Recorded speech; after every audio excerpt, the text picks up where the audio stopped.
Hello friends, अस्सलाम वालेकुम। मैं हूं सत्तारिक और आप देख रहे हैं बाइटमैट ऑफिशियल। अगर आप मेरे चैनल पर नए हैं, चैनल को सब्सक्राइब करें और बेल आइकन का बटन दबाएं ताकि आने वाली हर वीडियो का नोटिफिकेशन सबसे पहले आपको मिले। जैसा कि आज मेरी वीडियो का टॉपिक है कि एक डेडली वायरस जो कि परिंदों को मतलब एक्सपायर कर देता है। इसमें मतलब ये मिलता तो फ्रेंच मोल्ट है कि जिससे लोग समझते हैं कि हमारे बर्ड को फ्रेंच मोल्ट हुआ है, हमारा बर्ड मोल्टिंग में चला गया, लेकिन असल में एक वायरल डिजीज़ है जो कि मतलब जिसकी कोई वैक्सीन भी नहीं है और एट द एंड आपका बर्ड एक्सपायर हो जाता है। तो चलिए ये वीडियो को शुरू करते हैं। वीडियो को लाइक शेयर कमेंट और वीडियो को लाजमी पूरा देखें। इंशाल्लाह आज काफ़ी इन्फॉर्मेशन आपको मिलेगी।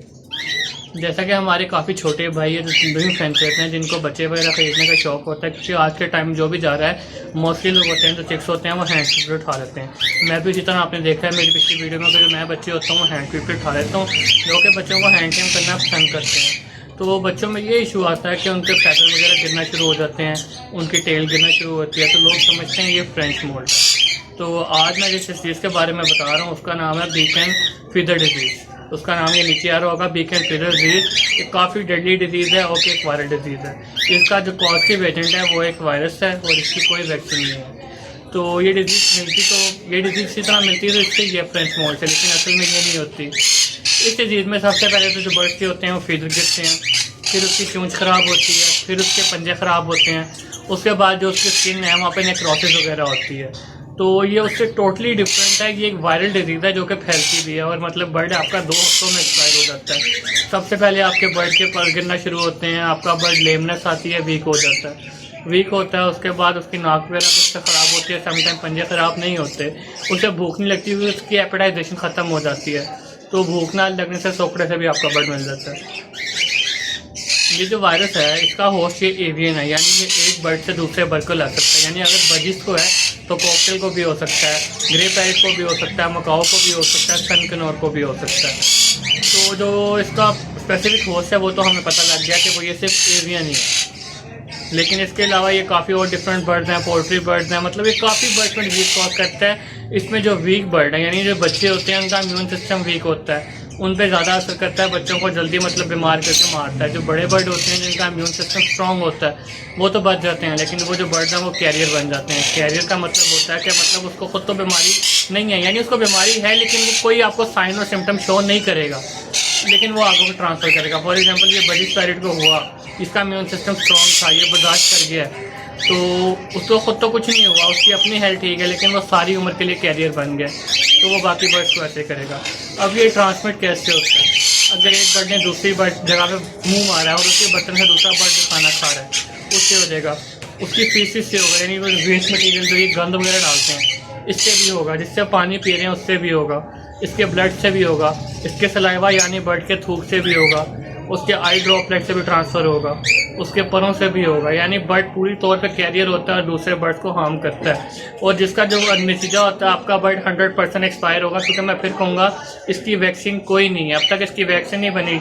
इसी तरह आजकल कोरोना वायरस है, वही सिचुएशन है। वैसे ही ये DNA वायरस है, ऐसे ही ट्रांसफ़र होता है और जिस डेडली बर्ड्स को मार देता है। लेकिन ये है कि इसका जो होस्ट है वो एवियन है, इंसानों की साइड पे इसका नहीं है इशू, तो इसलिए नहीं। क्योंकि काफ़ी लोग समझते हैं हमारा बर्ड फ्रेंच मोल्ट पे गया, सोकड़ा हो गया, गर्मी से मर गया, लोगों को पता ही नहीं है। तो यानी कि डिजीज़ है जो PBFD है, इसका प्रॉपर एक टेस्ट होता है, PCR पॉलीमरेज चेन रिएक्शन, उसके जरिए इस वायरस को फाइंड किया जाता है कि इस बर्ड को ये वायरस है कि नहीं है। अभी जो वायरस है ये सबसे पहले 80s में था रेड रम्प में, उसके बाद 80s में ही नज़र आया, लेकिन वो 80s या 90s के स्टार्ट में था, रेड रम्प में ही था, तो तब ये बर्ड एक्सपायर हो गया तो ये डिजीज़ नजर नहीं है। उसके बाद 1987 में अफ्रीका में डिजीज़ आई, उसने काकाटूस को भी मतलब इसमें हार्म किया था, इसमें ग्रे पैरेट को भी किया था। वैसे ही हुआ था कि मतलब बर्ड्स को सबसे पहले उनके फीदर्स गिरे, फिर वो एक्सपायर होना शुरू हुए, वीक हो गए। तो अब हमारे यहाँ पाकिस्तान में बात है कि वायरस कैसे आया। हमारे यहाँ पे मतलब लास्ट ईयर जितने भी हैं लोगों ने रिंगनेक मतलब येलो रिंगनेक को बहुत उठाया, लोगों ने अन्यवाह उसको स्टोर किया। तो मार्केट में जो इस टाइम पाकिस्तान में जो बर्ड इंपोर्ट हुआ है वो इस टाइम सबसे ज़्यादा येलो रिंगनेक है, और इसी वजह से ये जो डिजीज़ है ये रिंगनेक में ज़्यादा है। क्योंकि हमारे यहाँ पे सबसे ज़्यादा जो बर्ड डिजीज़ हुआ है वो रिंगनेक है, तो रिंगनेक से रिंगनेक ट्रांसमिशन भी तेज़ हो गई। तो इसकी वजह से हमारे यहाँ पे अब मार्केट में यही है कि डिजीज़ लोगों को है, लेकिन लोगों को भी इल्म नहीं है इस चीज़ का, लोगों को इस बारे में इतना पता ही नहीं है। तो वो ये सिंपल ये सोचते हैं कि फ्रेंच मोल्ट, दोनों के साइन एंड सिम्टम काफ़ी हद तक सेम है, वो भी एक डिजीज़ है, लेकिन ये ज़्यादा डेडली है। इसमें आपका बर्ड एक्सपायर होगा, आपका बर्ड नहीं बचेगा और जो आपके बर्ड होंगे वो दूसरों को भी नुकसान पहुँचाएगा। तो पाकिस्तान में ये जब इम्पोर्ट हुई है तो उसके थ्रू आया है। अब इसका सोल्यूशन क्या है कि डिजीज़ से हम कैसे बचें। फॉर एग्जांपल अगर आप मार्केट से कोई बड़ा बर्ड लाते हैं, नया बर्ड लाते हैं, तो उसका आप PBFD डिजीज़ का टेस्ट करवाएं। तो ला के उसको आप क्वारंटाइन बर्ड को करें, आप उसको 4 हफ्ते कम से कम ज़्यादा रखें। अगर तो निकला है तो उस बर्ड को आप क्या करना है, उस बर्ड का यही है कि भाई उस बर्ड को यूथनाइज करना पड़ेगा, यानी कि उस बर्ड को हमें पीसफुल डेथ देनी पड़ेगी, खुद मारना पड़ेगा। अफसोस की बात है लेकिन करना ऐसे ही पड़ेगा। इसका यही सोल्यूशन है कि आप उसको एक शॉपर बैग में अच्छी तरह बंद कर दें या ज़मीन में दबा दें, क्योंकि वो वायरस है, अगर वो डेड भी हो गया वायरस उसमें रहेगा, ट्रांसमिट होगा, या तो आप उसको जला दें। अगर तो एक बर्ड है वो कैरियर है, उसने बच्चे दिए हैं, तो उससे अपने बच्चों को भी लग जाएगा। उसका भी यही सोल्यूशन होगा कि आप उसके बच्चों को इंटरनेट कर दें, यानी कि जला दें under proper condition, high temperature, या तो आप उसको ज़मीन में दबा दें। अगर आप नहीं करेंगे तो बाकी बर्ड हैं वो भी आपके इसी तरह एक्सपायर होंगे 2 हफ्ते में। अब इसमें ना 2 चीज़ें हैं, इसमें एक एक्यूट डिजीज़ है, एक क्रॉनिक डिजीज़ है। एक्यूट का मतलब ये होता है कि एकदम साइन सिम्टम शो है, यानी डिजीज़ है बहुत बढ़ चढ़ गई, बहुत स्ट्रॉन्ग तरीके से ही, और आपका बर्ड बर्दाश्त नहीं कर सका, वो हफ्ते में एक्सपायर हो गया। क्रॉनिक में ये होता है कि आहिस्ता आहिस्ता आहिस्ता आहिस्ता पहले हल्के हल्के फीदर्स पे आई, हल्की हल्की चूंस पे आई, हल्के हल्के पंजे ख़राब हुए, यानी 6 हफ्ते बाद जाके आपका बर्ड, 6 हफ्ते या 6 महीने बाद जाके आपका बर्ड एक्सपायर होगा। तो यही है कि बचने का तरीका तो वैक्सीन तो है ही नहीं है, तो यही है कि प्रिकॉशंस की जाएँ। आप अपने बर्ड के अगर बाहर से कोई लेते हैं तो उसको सबसे पहले अलग रखें, अपने फ्लॉक का हिस्सा ना बनाएं। आप उसको एक साइड पर रखें, उसको क्वारंटाइन करवाएं। अगर आप अफोर्ड कर सकते हैं तो PBFD टेस्ट कराएं। साइन एंड सिम्टम्स मैंने आपको बता दिए हैं कि उसके पर गिरेंगे, उसके नाक ख़राब होगी, पंजे ख़राब होगी और उसकी भूख ख़त्म हो जाएगी, सोखरा हो जाएगा बर्ड को। अजान शुरू हो गई थी जिसकी वजह से वीडियो को मैंने रोक दिया। तो जैसा कि मैं आपको बता रहा है इस वायरस के बारे में, अभी तो ये वायरस का स्टार्ट हुआ है कि मतलब ये 1-2 साल हुए हैं, पाकिस्तान में अभी बहुत कम है, सिर्फ शुरू हुआ है। लेकिन ये है कि अगर इसको काबू ना किया तो आने वाले वक्त में काफ़ी नुकसान पहुँचाएगा। तो बीइंग अ डॉक्टर हमारी ये ड्यूटी है कि हम आप लोग को एजुकेट करें, आपको इस बारे में बताएं, ताकि अगर कोई ऐसा बर्ड है तो उसको यूथनाइज कर दें, ताकि वो आगे दूसरे बर्ड पर बीमारी ना पहुँचाए। क्योंकि अगर आप एक शेड में फॉर एग्जाम्पल आप लाए हैं पिंजरे में, ये बर्ड लेके आए हैं, इसने इस पिंजरे में भी बीमारी लगा देनी है, इसमें भी लगा देनी है, इसमें भी लगा देनी है, वो सब में फैला देगा। और अगर आपके बर्ड फॉर एग्जाम्पल बच भी जाते हैं तो वो कैरियर रहेंगे, वो अगले बर्ड को नुकसान पहुंचाएंगे। आप कोई भी दूसरे बर्ड के बाद उनको मार्केट में सेल करते हैं या कुछ भी करते हैं, तो जितनी देर उनकी ज़िंदगी है वो वायरस आगे फैलाते रहेंगे। इवन के मरने के बाद भी वो आगे फैलाते रहेंगे, वायरस उनकी बॉडी में ज़िंदा रहेगा। बेस्ट तरीका वही है कि आपने एक शॉपर बैग में उनको बांध के मतलब लपेट दी है, उसको टेप कर दी है, उसके बाद आप उसको जला, या फिर आप उसको ज़मीन में दबा दें या आप उसको जला दें।